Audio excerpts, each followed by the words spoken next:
सारे surgical strike जो India ने आज तक किए हैं, वो दिन था 4 जून साल 2015, जब भारत के पूर्व में स्थित राज्य मणिपुर के चंदेल जिले में भारतीय सेना पर इतिहास के सबसे बड़े हमलों में से एक हमला हुआ।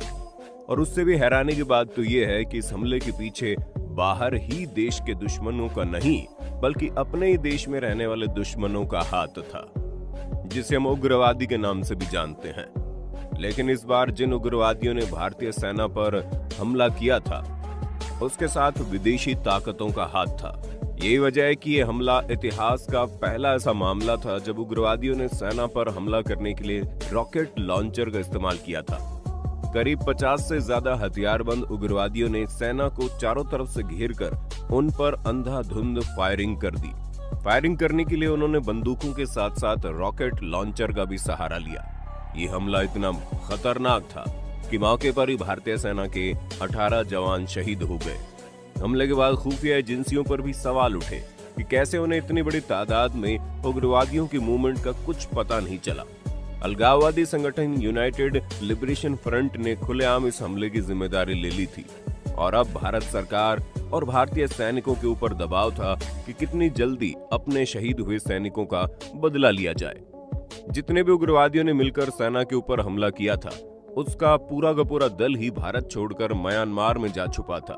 यानी अब अगर भारत को अपने शहीद हुए सैनिकों का बदला लेना है तो उसे म्यांमार में घुसना पड़ता।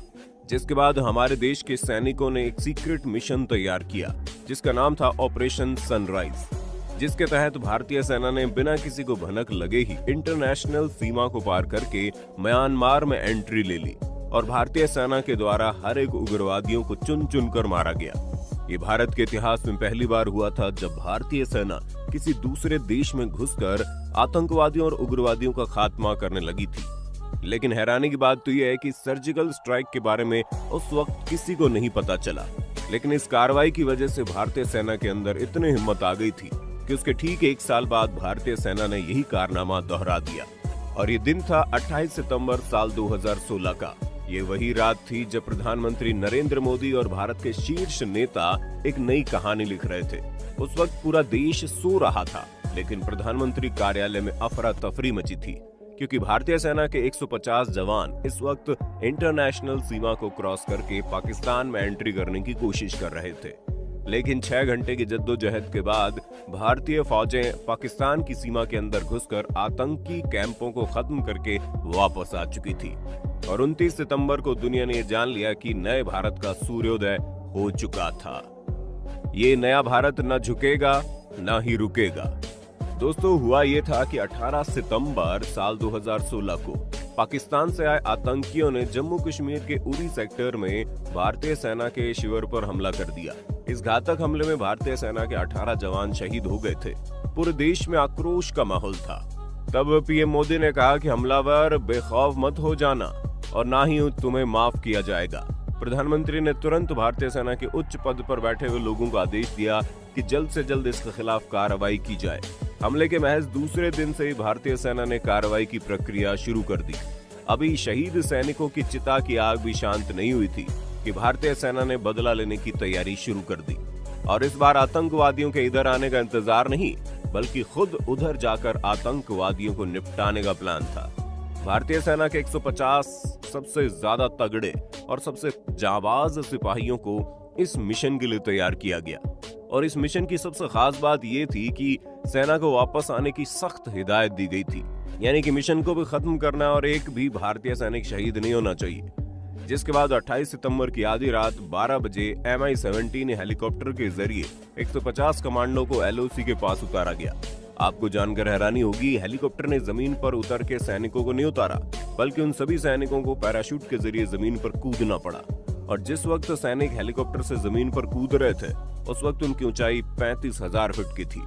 जवानों को इतनी ऊंचाई से इसलिए कूदना पड़ा क्योंकि अगर हेलीकॉप्टर नीचे आता तो पाकिस्तान के रडार में आ जाता। स्पेशल कमांडोज को नाइट विजन डिवाइस दी गई ताकि अंधेरे में बिल्कुल साफ दिखाई दे। AK-47 assault rifle, rocket propelled grenade, shoulder fired missile, Heckler और कोच पिस्तौल, उच्च विस्फोटक ग्रेनेड और प्लास्टिक विस्फोटक से लैस किया गया था। भारतीय सैनिक इंटरनेशनल बॉर्डर से 3 किलोमीटर अंदर घुसकर पाकिस्तानी आतंकवादियों के कैंप तक पहुंच गए, जिसके बाद कमांडोज ने बिना मौका गंवाए आतंकियों पर ग्रेनेड फेंके। अफरा तफरी फैलते ही स्मोक ग्रेनेड के साथ ताबड़तोड़ गोलियां बरसाई। हमले में आतंकियों के साथ पाकिस्तानी सेना के कुछ जवान भी मारे गए। ये ऑपरेशन रात 12:30 बजे शुरू हुआ और सुबह 4:30 बजे तक चला। पूरे अभियान पर दिल्ली में सेना मुख्यालय से रात भर नजर रखी गई थी। मिशन कामयाब हो गया। पाकिस्तान के 45 से ज्यादा आतंकवादी खत्म हो गए। बस हमारे एक सैनिक के पैर में गंभीर चोट लगी थी। और ये दिन था 14 फरवरी साल 2019, जब दुनिया भर के युवा वैलेंटाइन डे मना रहे थे। उस वक्त भी हमारे देश के सैनिक हमारी हिफाजत के लिए बॉर्डर पर तैनात थे, बंदूकों के साथ अपनी ड्यूटी कर रहे थे। ठीक उसी वक्त जब भारतीय सेना का एक जत्था ड्यूटी से छूटकर अपने घरों को वापस जा रहे थे, तब एक पाकिस्तानी आतंकवादी जो कि बारूद से भरे हुए गाड़ी के साथ आता है और सैनिकों की गाड़ी के पास जाकर अपनी गाड़ी को टकरा देता है।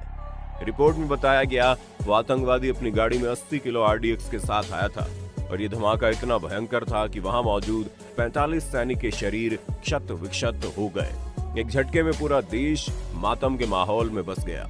लेकिन वहीं दूसरी तरफ एक बार फिर पूरे आक्रोश का माहौल बन गया कि कैसे भी करके पाकिस्तानी आतंकवादियों को सबक सिखाया जाए। और ये दिन था मंगलवार 26 फरवरी साल 2019, रात के करीब 3 बजे, जब IAF के 12 Mirage 2000 fighter jet line of control पार कर पाकिस्तान की सीमा में दाखिल हुए और बालाकोट स्थित पाकिस्तानी आतंकी संगठन जैश ए मोहम्मद के आतंकी ठिकानों को ध्वस्त कर दिया।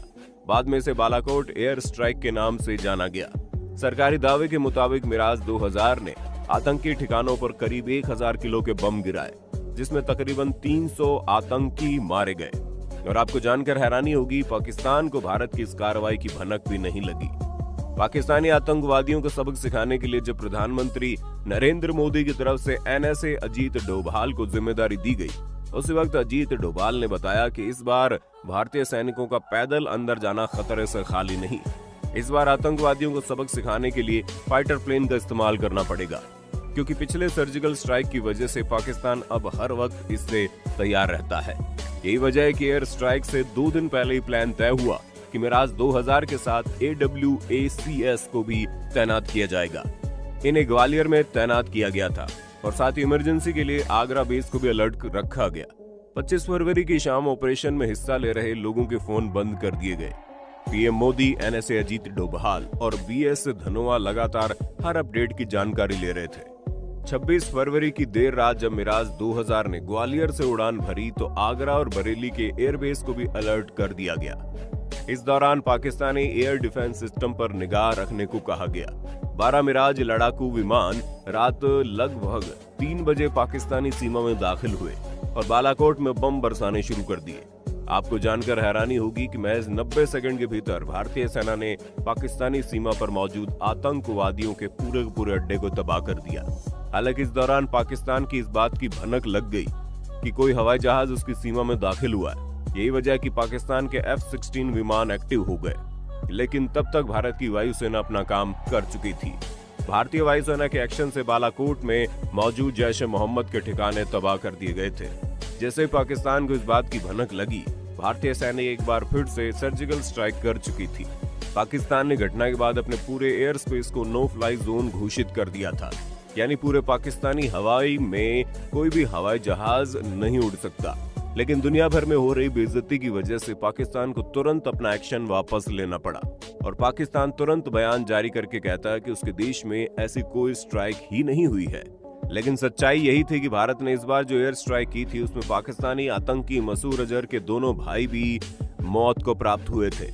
बाद में पाकिस्तान के मंत्रियों ने खुद इस बात को स्वीकार किया कि भारतीय सेना ने जो एयर स्ट्राइक की थी, उसमें पाकिस्तानी आतंकी के साथ साथ उनके कुछ सैनिक भी मारे गए। दोस्तों, अगर आपको ये जानकारी अच्छी लगी तो अपने देश के सैनिकों के लिए कमेंट में जय हिंद जरूर लिखें।